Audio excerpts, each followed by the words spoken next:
ठाणे महापालिका हद्दीतील ज्या करदात्यांनी अद्यापपर्यंत आपला मालमत्ता कर भरलेला नाही अशा करदात्यांवरती कडक कारवाई करण्याचे निर्देश महापालिका आयुक्त सौरभ राव यांनी दिलेले आहेत. मागील 1 ते 2 महिन्यांपासून मालमत्ता कर वसुली अपेक्षेपेक्षा कमी होत असल्याने नाराजी व्यक्त करत जे कर भरत नाही अशा निवासी मालमत्ता धारकांचे नळ संयोजन खंडित करणे, कर न भरणाऱ्या अनिवासी मालमत्ता जप्ती करणाऱ्यांच्या कडक सूचनाही आयुक्तांनी बैठकीत दिल्यात. सन 2025-26 या आर्थिक वर्षातील मालमत्ता करवसुलीचा आढावा घेण्यासाठी आयुक्त सौरभ राव यांच्या दालनामध्ये एक बैठक आयोजित करण्यात आली होती. या बैठकीस अतिरिक्त आयुक्त प्रशांत रोडे, उपायुक्त जी गोदेपुरे, उपायुक्त मिताली संचेती तसेच सहाय्यक आयुक्त व संबंधित अधिकारी उपस्थित होते. मागील 1 ते 2 महिन्यांपासून मालमत्ता कराची वसुली अपेक्षेपेक्षा कमी होत असल्याने आयुक्तांनी तीव्र शब्दामध्ये नाराजी व्यक्त केलेली आहे.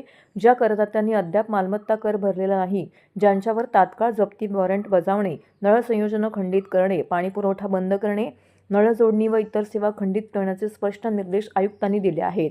अनिवासी मालमत्तांबाबत विशेष मोहीम सुरू करण्यात आली असून 10 फेब्रुवारीपर्यंत ही मोहीम सुरू राहणार आहे.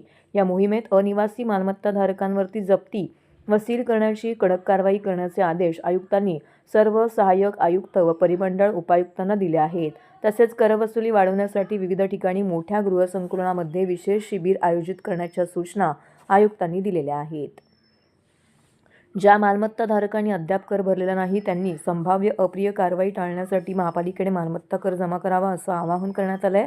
सन 2026-25 या आर्थिक वर्षाची मालमत्ता कराची देयकं ऑनलाईन पद्धतीने भरण्याकरिता महापालिकेच्या www.thanecity.government.in या संकेतस्थळावरती ई सुविधा उपलब्ध करून देण्यात आलेली आहे.